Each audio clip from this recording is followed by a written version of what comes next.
بسم الله الرحمن الرحيم والحمد لله رب العالمين والصلاة والسلام على سيد المرسلين. Allah dit dans le Coran وقرن في بيوتكن ولا تبرجن تبرج الجاهلية الأولى وأقمنا الصلاة وآتينا الزكاة وأطعنا الله ورسوله إنما يريد الله ليذهب عنكم الرجس أهل البيت ويطهركم تطهيرا. Ce qui veut dire en français, restez dans vos foyers et ne vous exhibez pas à la manière des femmes avant l'islam. C'est ça le jahiliya, avant l'islam. Accomplissez la salat. Ici, Allah, il faut savoir qu'il parle aux femmes. Il dit restez dans vos foyers et ne vous exhibez pas à la manière des femmes avant l'islam, le jahiliya. Accomplissez la salat, acquittez la zakat, c'est-à-dire l'aumône, et obéissez à Allah et à son messager. Allah ne veut que vous débarrassez de toute souillure aux gens de la maison du prophète, sallallahu alayhi wa sallam, et vous purifiez pleinement. Il faut absolument comprendre ce verset pour pouvoir l'appliquer. Premièrement, quand Allah il dit « Qarna fi buyutikunna » restez chez vous. Ça vient du mot al-iqrar, c'est-à-dire rester stable, une stabilité constante de rester chez vous et de ne sortir qu'en cas de besoin. Et c'est ce que explique Ibn Kathir dans son tafsir, où il dit « Qarna fi buyutikunna » ay « Ilzamna buyutakunna fala takhrujna li ghayri haja » Restez chez vous et ne sortez pas pour autre qu'un besoin. Il explique que parmi les besoins de la femme, comme par exemple, aller faire la salat à la mosquée. Donc, malgré que sa maison est mieux pour sa salat. Car le prophète sallallahu alayhi wa sallam, il dit « La tamna'u ima Allah masajid Allah wal yakhrujna wa hunna tafilat wa buyutihunna khayrun lahunna » Ça veut dire, ne privez pas les femmes d'aller faire à la mosquée. Quand il dit wal yakhrujna wa hunna tafilat, ça veut dire pas parfumé. Elle ne met pas du parfum pour sortir et que les gens sentent son odeur. Wa buyutihinna khayrun lahunna. Leurs maisons sont meilleures pour elles. Donc la salat à la mosquée, c'est un besoin. Ou alors une femme qui a besoin d'aller faire ses courses ou des choses comme ça c'est un besoin. En dehors de cela, obéis à Allah. Qarna fi buyutikunna ولا تبرجن تبرج الجاهلية الأولى. Qu'est-ce que ça veut dire ولا تبرجن تبرج الجاهلية الأولى?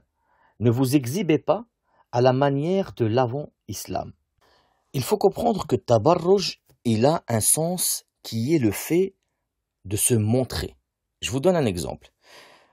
ولا تبرجن مجاهد et Qatada, ils ont dit التبرج هو التكسر والتغنج. التكسر والتغنج. Pour vous expliquer at-tarannuj, c'est un petit peu compliqué à expliquer. At-tarannuj, on appelle ça yatadallal.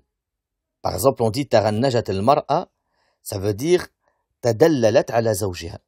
يعني بملاحة كأنها تخالفه وليس بها خلاف. C'est comme même en langue amée, on dit dallal.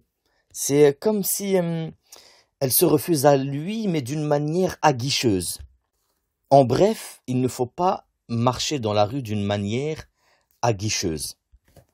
Certains ulama, comme par exemple Abi Najih, il dit huwa at-tabakhtur. Elle marche avec orgueil. Certains ils ont dit huwa idharu az-zina wa ibraz al-mahasin lir-rijal.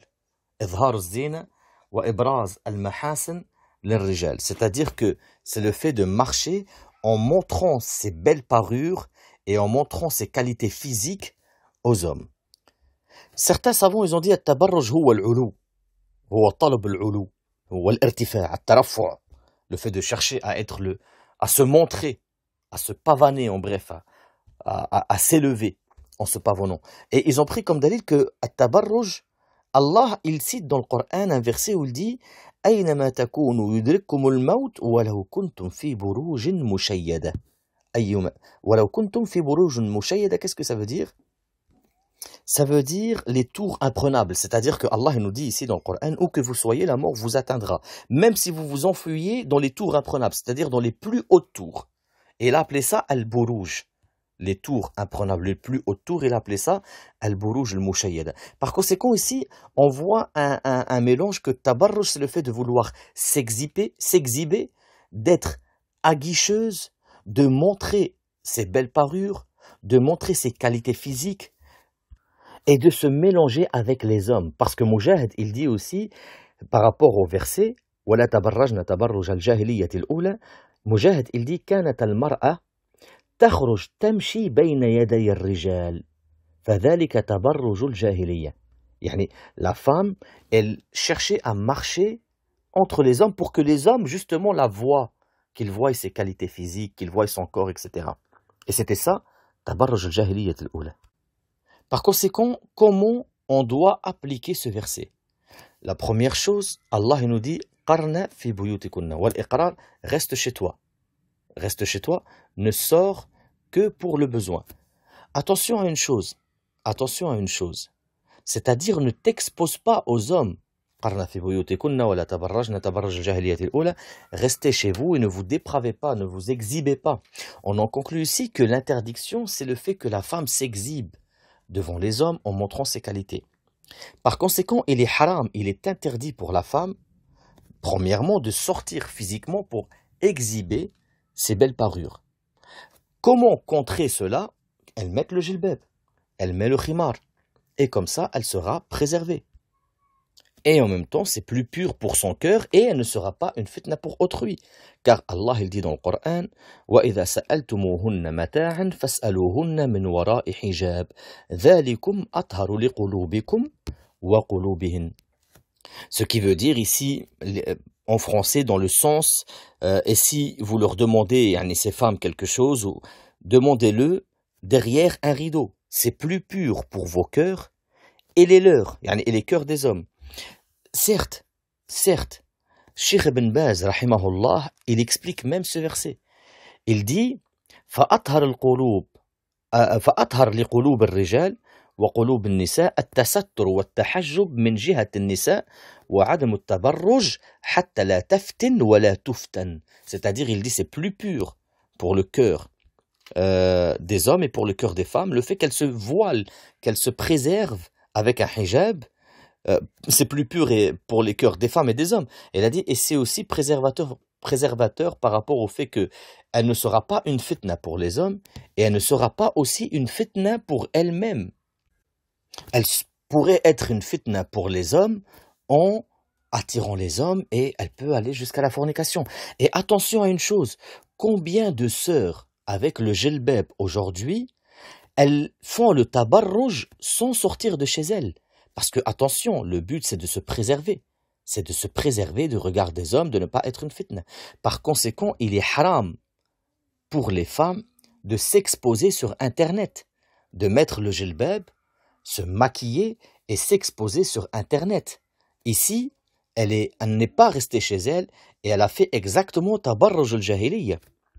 Et combien de femmes ont cherché à plaire? Parce que le fait que tu portes le jilbab et que tu cherches à t'exposer sur les réseaux sociaux pour que des milliers, voire des millions d'hommes te regardent est complètement contradictoire.